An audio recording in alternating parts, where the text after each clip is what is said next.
Hey everybody, welcome back to Chapter 2 of the Chris Redfield playthrough of Resident Evil 6. Here is the skill screen at the end of Chapter 1, and this is where you'll be spending all the skill points that you accumulate throughout the game. Buying these skills, you can see I've already pretty much bought them all. Can't really show you that, sorry. But you can equip them here. As you can see, my skill slot 5 has item drop increase, quick reload, and you can get some of the higher level skills like infinite shotgun. Of course, those cost quite a bit of skill points. You're looking at 100,000 plus. If you're just starting the game, you probably want to start with something like item drop increase, or perhaps firearm level 1, defense level 1, something like that, something cheap that you can throw in the skill bar, get 3 of them working for you. Breakout isn't a bad skill. Java killer's a really good skill for Chris especially. So there's a couple here I haven't bought. So I got something to spend my skill points on. Recovery is pretty good. Not a priority. Field medic is excellent if you're playing in single player. As you can see, it's single player only. It basically lets your partner give you health tablets when they rescue you. Okay, well, I'm going to equip skill slot number 5. You unlock these 8 skill points when you beat the game, or when you beat the campaign with somebody. But Chapter 2 is going to start out with a cutscene, so I'll drop out for a bit and let you all watch it.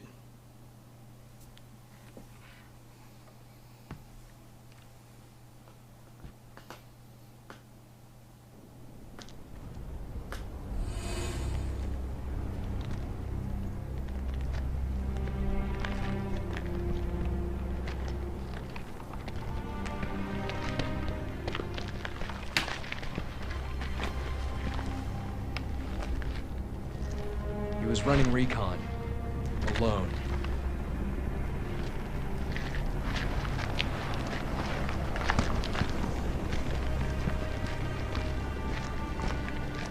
Listen up. The BSAA, our job is to rid the world of bioterrorism. And the only way we're gonna do that is by sticking together. Nobody's expendable. Exactly. Now each and every one of you may be ready to die for our cause. But it's my job to make sure we all get through this alive. Suck it up, Finn. Sorry, sir. No one gets left behind. Not on my watch. Understood? Yes, sir. Finn, give us the update. Yes, sir. The guerrillas are using a new species of BOW. Command is calling them Juavo. They are extremely intelligent, incredibly strong, and have the ability to mutate in response to physical trauma. All right, you know the drill. Split into 3 teams. Move out! You got it, sir. Yes, sir.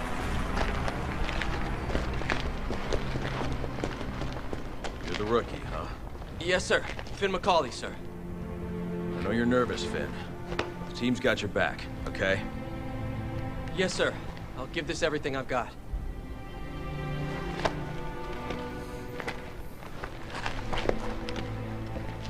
Is he always this awesome?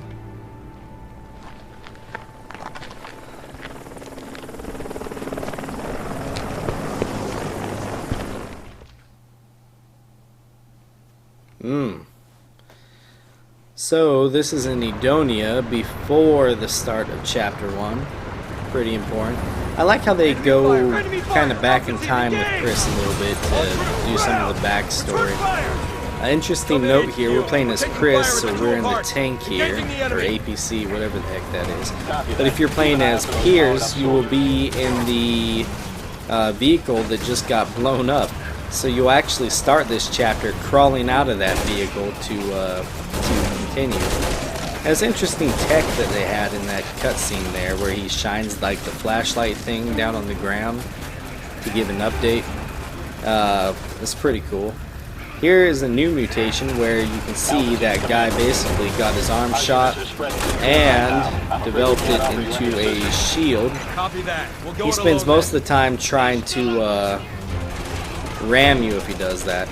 And this truck here will always come out. That's good. This truck will always come out with reinforcements, so it's a good idea if you're not taking your time like I was. Throw a flash grenade or a hand grenade or something there. You can probably take out 2 to 3 enemies.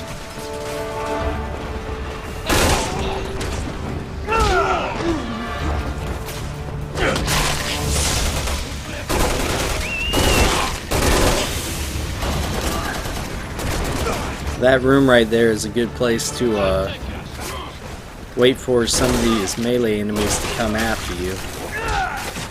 Yeah, here's a up-close view of that shield. You don't really want to be in close proximity, but you can see his legs are exposed. So getting a few shots in at his feet will often make him drop his guard and make him easier to take down. So try to do that if you can. And there's always going to be a sniper right there on the right. So be ready for him. He had a lot of mutations. This is continuing the theme of me getting a lot of mutations. I got a lot in Chapter 1 as well. There's also a Javo in the upper window over here, right there, with a rocket launcher, as you can see. He's a good target for Piers. There's another guy with a rocket launcher over there when enemy reinforcements drop down. And there's also a mounted machine gun over there. All these are good targets for Piers, who has a sniper rifle, but we do not at this point in time. You can do your best to try to pick them off from range like I'm doing, or you can let Piers take care of it. I'd let Piers take care of it, especially if you have a human partner. The computer doesn't really prioritize that well. Bleh. Hard time speaking English today. Now, these guys with shields, as you can see, pretty much dodge flash grenades by hiding behind their shield. And there he tried to ram me but missed. I guess I got pretty lucky there. This portion of the game was actually part of the PlayStation Network demo. So I'll probably play this portion more than any other portion of the game. And this guy will always be behind this bunker here waiting for you. Species HQ was warning us about. And there will always be some enemies that come around that corner down at you. So be ready for them.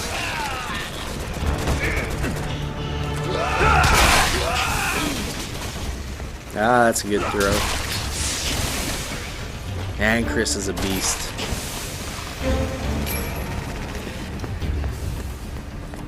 And here's a red herb. It's always going to be sitting there chilling for you. Can't really do much with it right now, but we'll get to it.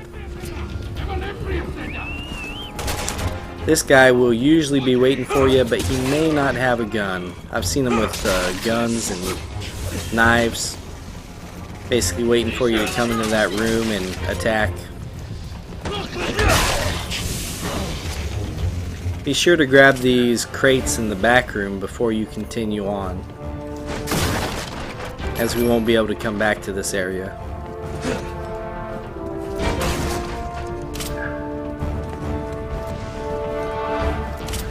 And here you'll see the new weapon icon right past this co-op door. But before you go wondering what it is, go ahead and open the door with your partner and you'll see a scene.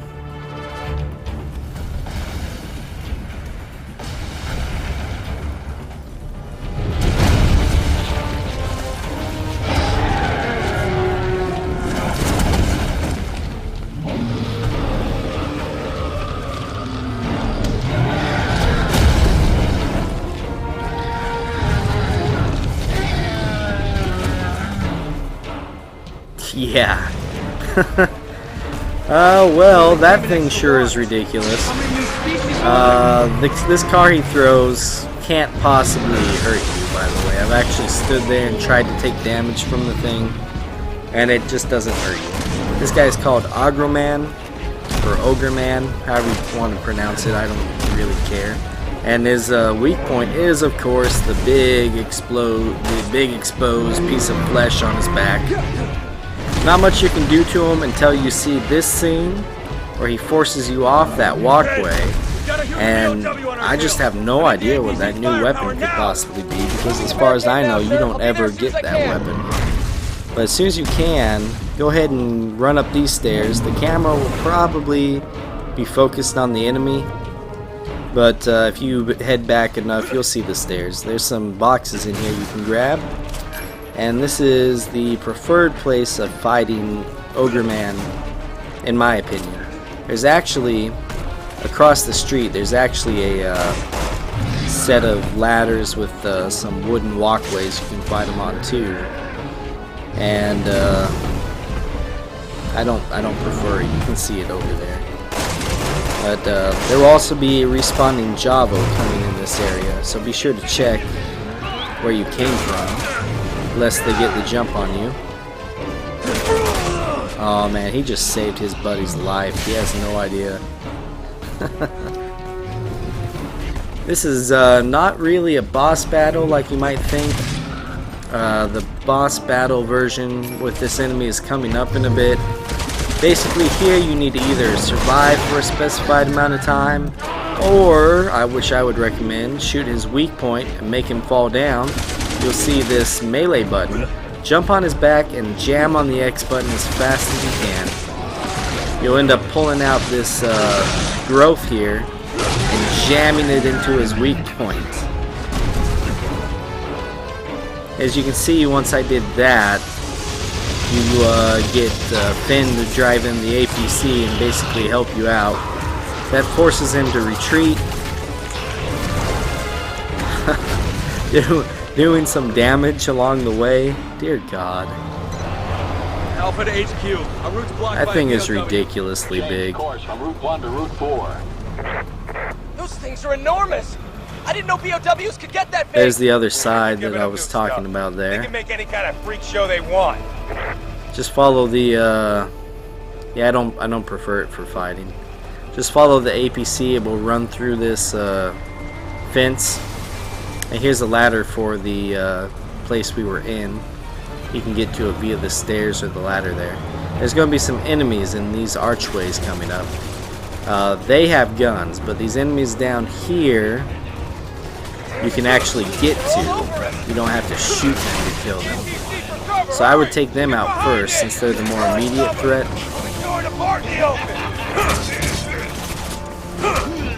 I pretty much just bombard their position. That guy just got ran over. That's excellent. I think there's one more here. Yeah, there he is.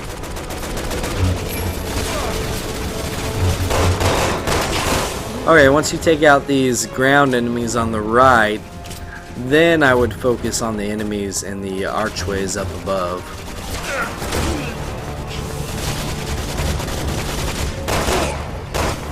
They drop pretty easily.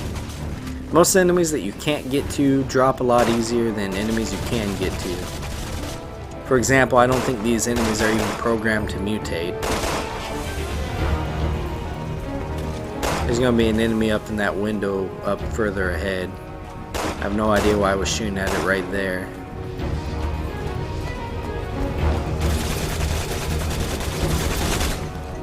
I'll use the APC to get through that fence!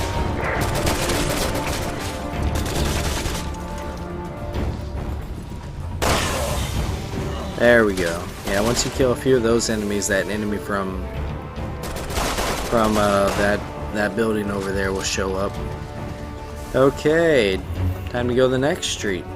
As you can see above the APC, there's an enemy just chilling out. Doesn't really care that the APC is there. That's fine. Oh man, there's usually enemies right here that drop down and attack you. But in this playthrough, I didn't see them. They didn't drop down for me, but just be careful.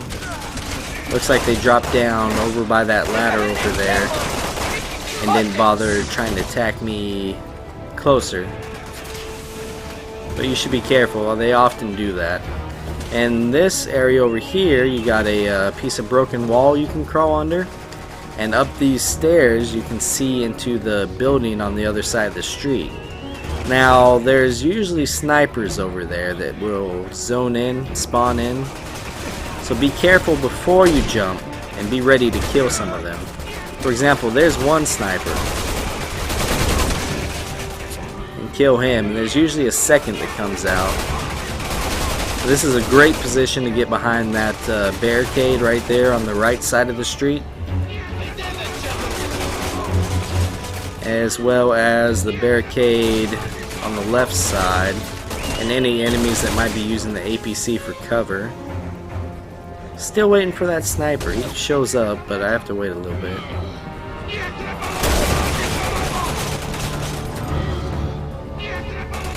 You can actually get that guy.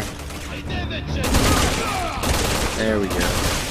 And he's gonna mutate on us. Why not? There's that sniper. See, I knew he was coming. See, if you're not careful, he will definitely get you. And it hurts.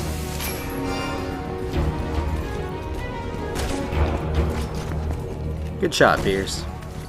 Good job, man. At the end of this street, a truck's going to roll up carrying 3 to 4 enemies. So have a grenade ready, as you can take a couple of them out very easily.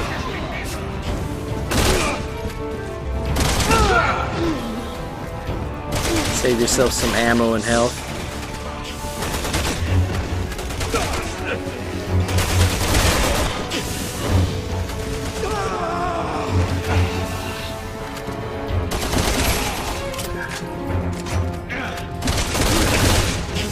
A flash grenade may have been better if you want to do some cool melee moves.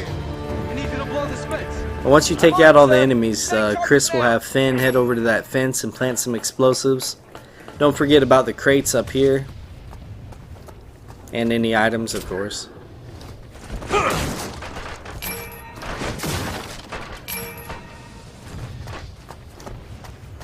And we're coming up on 20 minutes into this video already. We haven't come across a single serpent emblem yet.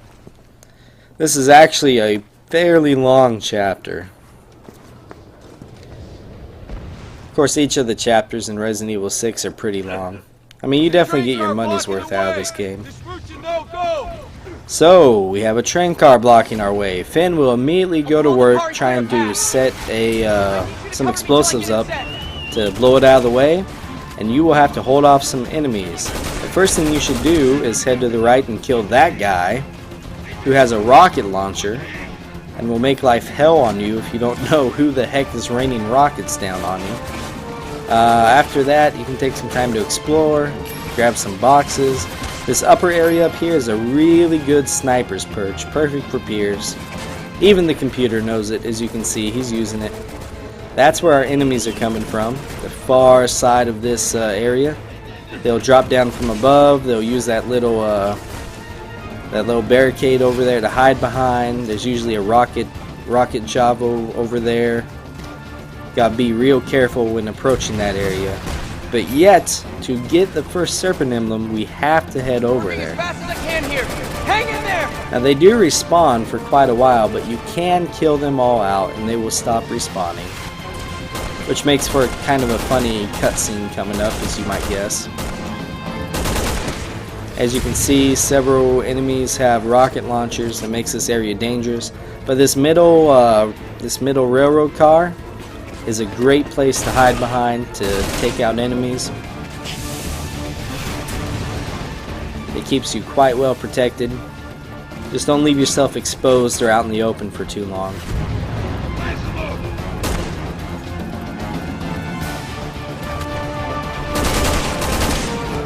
Even though I think I end up running over there because I run low on ammo. How much longer, Finn? Be careful of any Javo enemies that get up on the roof of the railroad cars.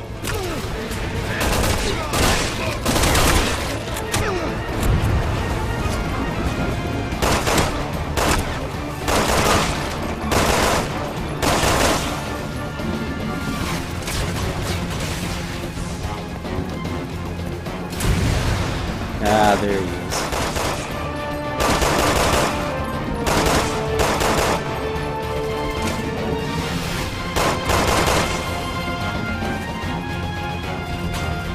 They just keep on coming. Hopefully you got a better stock of ammo than I have. Ah, there's a good shot. Once Finn sets up the explosives, you'll see that short little scene. When that happens, you can head over to Finn. You'll end up ducking around a corner close by him. The train car will explode and you will leave this area. So naturally, if you want that serpent emblem, you cannot go over near Finn, anywhere near him.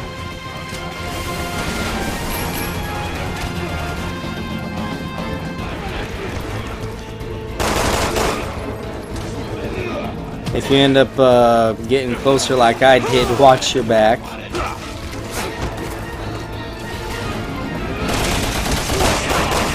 That breakout skill helped right there, guys. And it's cheap. I'm pretty sure it's cheap. I can hardly remember.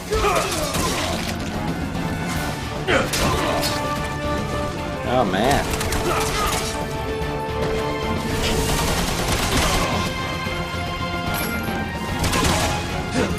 Most non-mutated enemies cannot survive a shot to the heart with a knife. It just doesn't happen. The rocket Javo got a good lick on me there. It's amazing that the rocket only took off 2 blocks of health, while that moth thing that took me out in the first chapter did 3 blocks of health. Still can't believe that thing killed me. Oh well.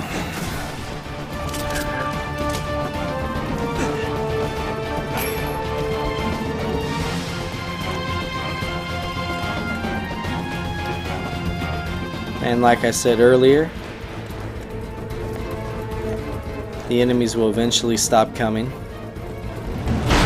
But once you've got that serpent emblem, be sure to head over to Finn and you'll see this cutscene. And that is the end of this video. I'll catch back up with you guys in the next one, and we'll continue going through chapter 2 together. Okay everybody, thanks for watching.